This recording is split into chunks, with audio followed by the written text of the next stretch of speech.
worship opportunity.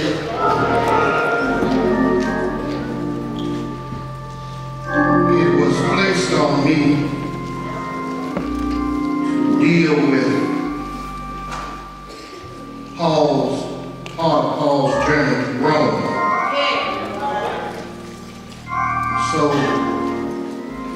this morning we're going to talk about a portion of it when the ship that he was on was wrecked. And I can already tell you, it's rare that it happens this way, Josh, but I can tell you on next Sunday, we're going to be talking about when Paul was bitten by that snake. So you can just write down after the Bible. That's what we're going to talk about next Sunday. But today, if you would look at the 27th chapter of the Acts of the Apostles, some of you probably have already heard me say this before. About a man going back over Flyboy Ground. Because somebody was asleep the last time I preached this. So hopefully they'll catch it today.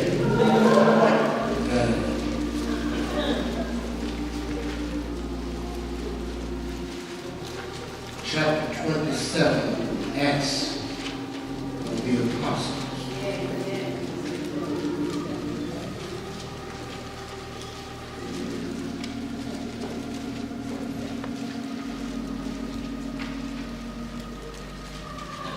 I'm going to start somewhere around the 10th verse here. And then we'll bring you up to snuff on what's going on. Verse 9. Now, when much time was spent and when sailing was now dangerous, because the fast was now already past, Paul admonished them and said unto them, Sirs, I perceive that this voyage will be with hurt and much damage, not only of the lading and ship, but also of our life. Nevertheless, the centurion believed the master and owner of the ship more than those things which were spoken by Paul. And because the haven was not commodious to winter in, and more part advised to depart thence also, if by any means they might attain to Phoenix, and there to winter, which is a haven of Crete, and lie toward the south, west, and northwest. And then I'm going to skip down and go down here, but not long after verse 14, let's go back. But not long after there arose against it a tempest wind called Euroclid. And when the ship was caught and could not bear up into the wind, we let her drive. Running under a certain island which is called Claudia, we had much work to come by the boat. Which when they had taken up, they used helps undergirding the ship, and fearing lest they should fall into the quicksands, straight sailed and so were driven. And we being exceedingly tossed with a tempest, the next day they lightened the ship. And the third day we cast out with our own hands the tackling of the ship. And with neither sun nor stars and many days appeared, and no small tempest lay on us, all hope that we should be saved was then taken away. But after long absence, Paul stood forth in the midst of them and said, Sirs, ye should have hearkened unto me, and not have loosed from Crete, and they have gained this harm and loss.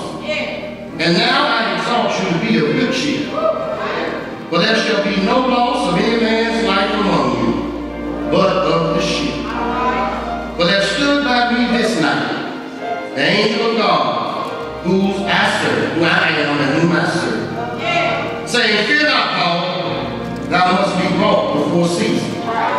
And lo, God hath given thee all them that sail with thee. Wherefore, sirs, be of good cheer, for I believe God, that it shall be even as it was told me.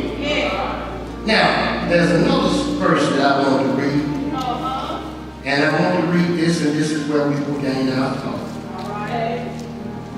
Verse 31. soldiers, except these abide in the ship, ye cannot be saved. Tell your neighbor, stay with the ship.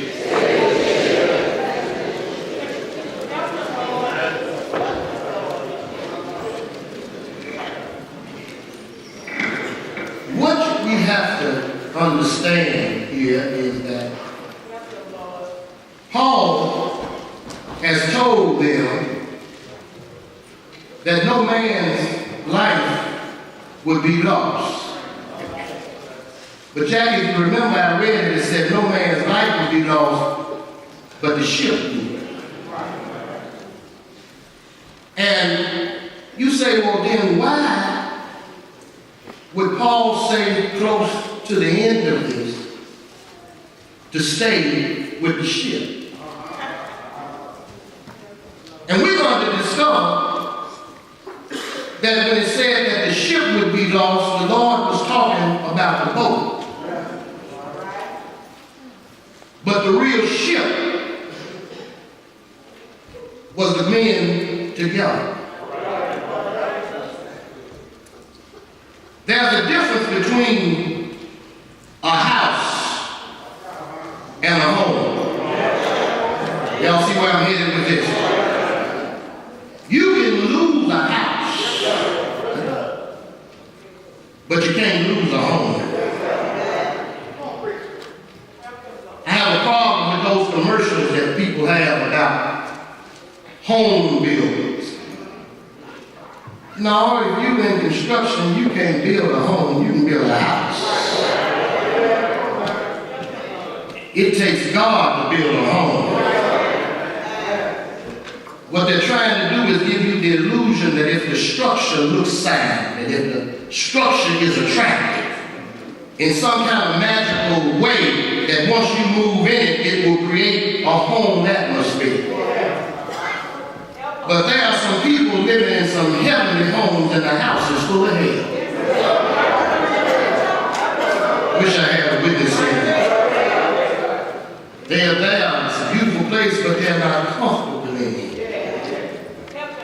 What has happened in this scripture is Paul has appealed to Caesar because he has used his Roman citizenship to take him out of the hands of his Jewish brothers in it. They want to kill him. They want him dead because he's preaching about Jesus Christ. I'm just trying to keep it simple so we can understand. And that's totally, they find that blasphemous that anybody would think that this dead carpenter's son was the Messiah.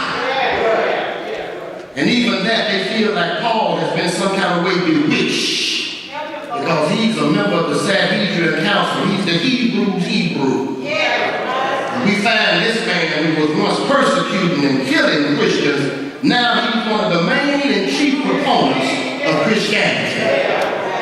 And because they feel that Paul has some influence wherever he goes, they want him stamped out before this whole world turns to be Christian. So, at one point they decide, and there's an uproar, they want to take charge and they want to kill him, they want to get rid of him. And Paul says, you can't do this to me. He said, I'm a Roman citizen. Roman citizenship carried a lot of weight. There were certain things you couldn't do to a Roman citizen. Now, for some of y'all who look maybe a little bit lost, and I can understand that. Because, see, you understand that this is 2019.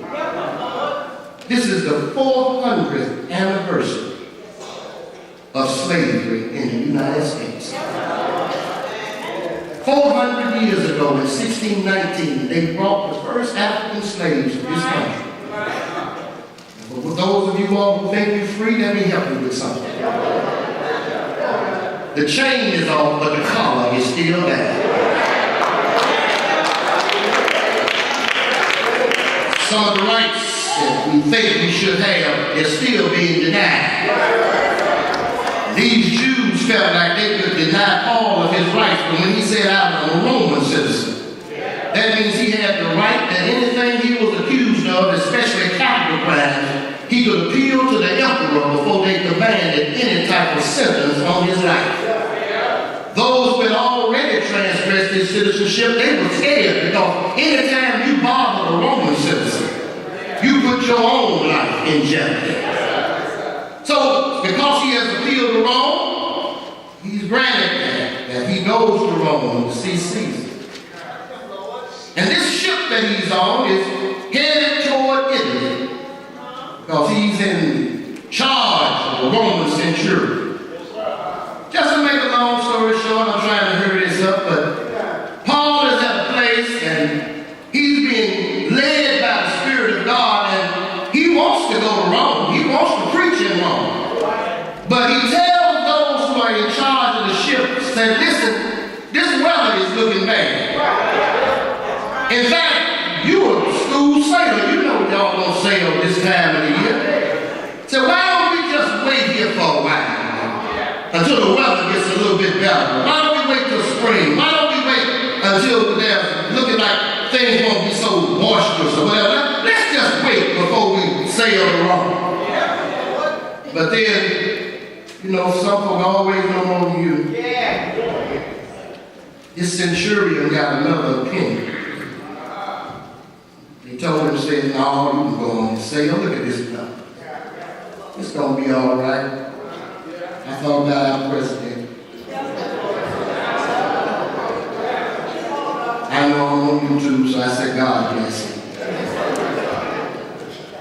Some of those who were with him saw it snowing, saw all the ice we had, and made a little joke. Where is the global warming? Because it's been so long. Well, if you had any understanding at all, you would understand that it wasn't supposed to be that cold. That the climate is indeed changing. Can I get a witness? And it takes somebody who is very unintelligent not to understand that the storms that we're having are more violent. That these wildfires that are spreading across are even more numerous than they have ever been. I wish I had a witness here. You tell me the climate ain't changed when I had a fire going in my fireplace 3 days ago. And now I can put on shorts and hit golf balls. I wish I had a witness here. There's a change in that.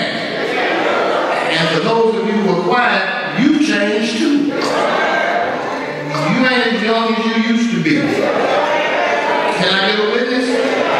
Anything that's living, including this planet, is going to undergo some change. Paul said, don't leave fads.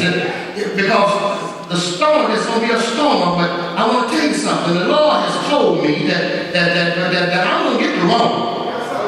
We're going to get there. So, but just don't leave. Don't put yourself in jeopardy. Don't have to go through all of this. If you just listen to what I have to say. And you know, kind of folks tried to tell us something when we were growing up. Say, you know, you don't have to go through some things. And do you understand why they told us that? It's because they had already been where we trying to go. Paul said, this ain't my first trip. So let's go do this. But the centurion said, well, you know, I'm getting this other opinion. Let's go. We got a favorable wind. And so they struck out. Riding smooth. Everything going all right. But then the storm came. And let me tell y'all something. If we keep living, all of our seeds are not going to be fast. Storms are going to come in our lives. And it's not because all the time, Melvin, you created the storm. Stuff just don't happen. And it's written in this book, if you ever read it, you're going to come to a place where it says, and the rain falls on the just as well as the unjust. That means that you can't live good enough to stay dry. Somebody missed that. said, you can't live good enough to stay dry. You gonna get wet somewhere. Paul says, but if you just listen, you wouldn't have to go through this. But it says, soon after, a storm came that they couldn't handle. You know, they had been good sailors, and they probably had been through a lot of squalls, a lot of boisterous wind and waves that were unruly, but it looked like this time. In fact, I think I read it where it says it looked like all hope of them being saved was gone. But you see, Paul had been fasting and praying.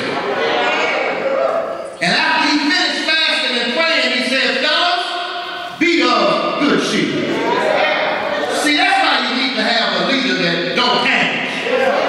That's why you have to have somebody that's leading you that's close to God.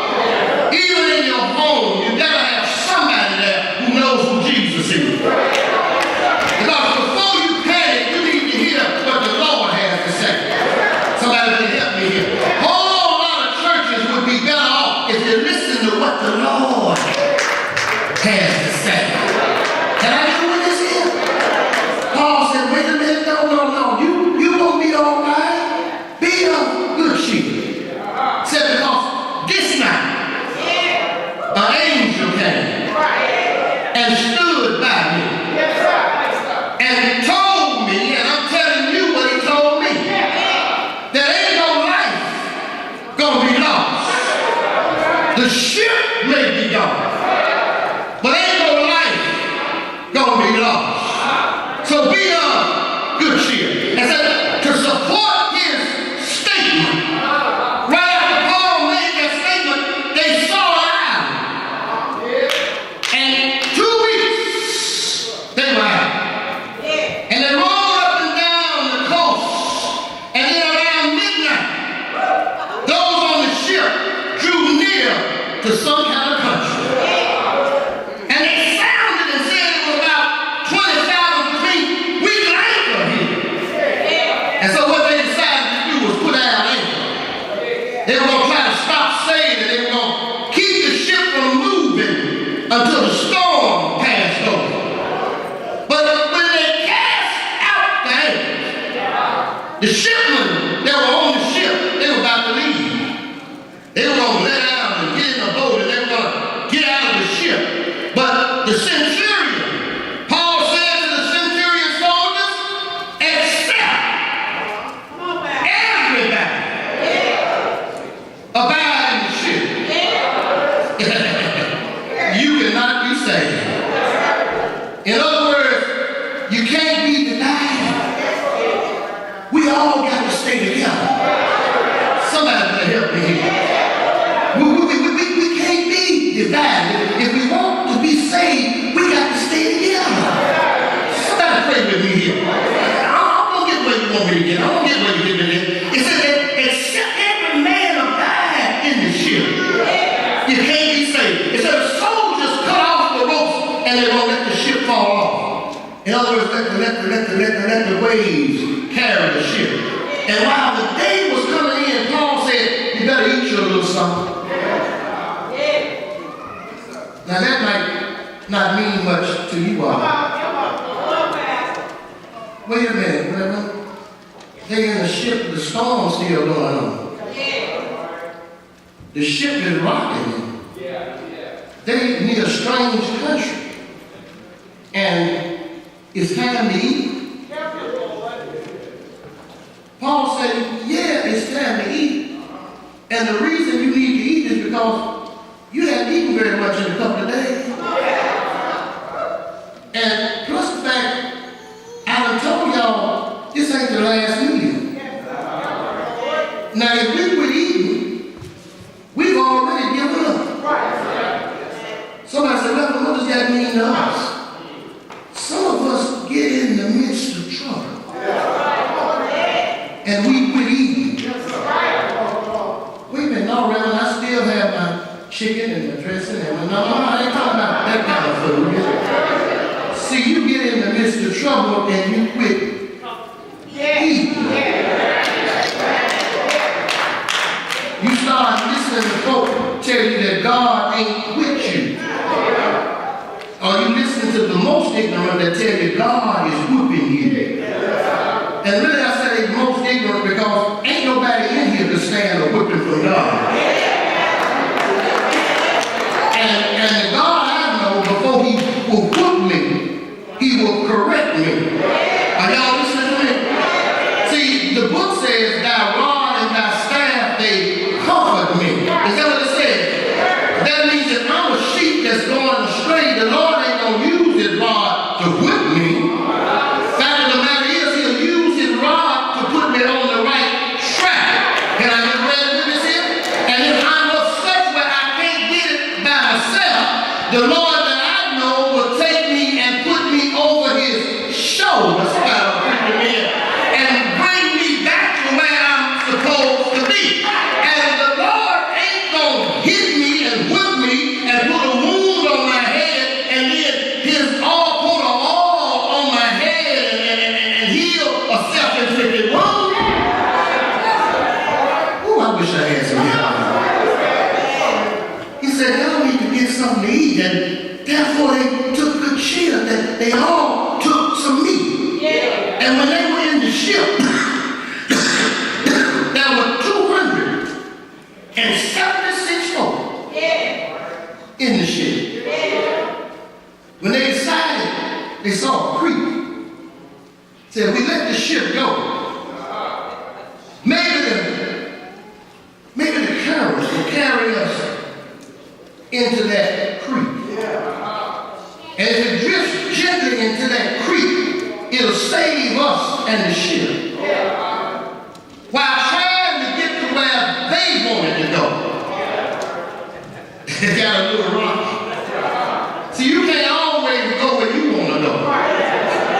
You gotta let the Lord guide you. Well, sure enough, they begin to panic. I know the rest of the story. And then they start trying to lighten the ship. You know, throwing stuff overboard. There are a whole lot of us panic and we start throwing stuff overboard. What do you mean, Reverend? You get in financial difficulty. And instead of getting on your knees, you run to the pawn shop. Preach, Reverend Collins. Start borrowing money from folk who charging 50 cents on the dollar. Because you can panic somewhere. I wish I had a witness. Carry your old hoopty and get a car loan on the only transportation you got. Because you can start throwing stuff overboard. If you don't watch out, you throw your wife overboard. Wives throw the children overboard. Talking about you lightening the load. Have you ever thought your problem may not be financial? Your problem may be spiritual. That if you just get in touch with Jesus, you won't have to throw stuff overboard. Somebody better help me here. The Bible says that as they got close to rocks, and the rocks began to tear the ship up, said a centurion was almost scared and he was going to kill those prisoners, but the Lord wanted him to save the prisoners.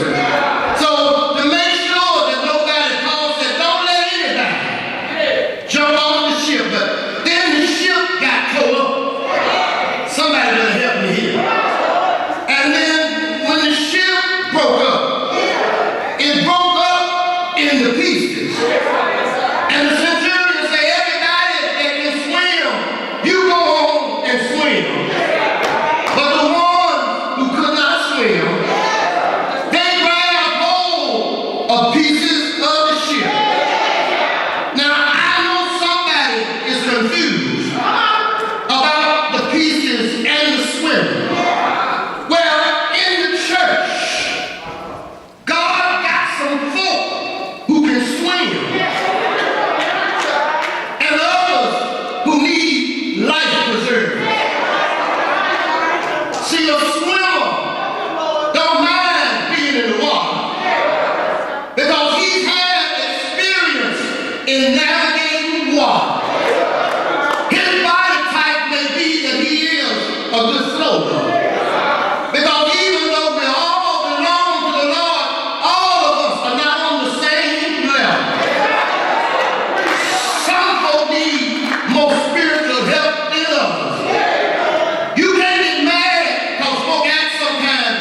Tears the old shiver side. Look at that, talk about shit now, don't let me. Tears the old shiver side. Don't look at me, tell me. Tears the old. If they look away, look at them anyway.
he did part, but it wasn't there. Came around me and got up on the interstate headed the other way. Kept on. And the more I thought about it, I didn't get angry because I was too thankful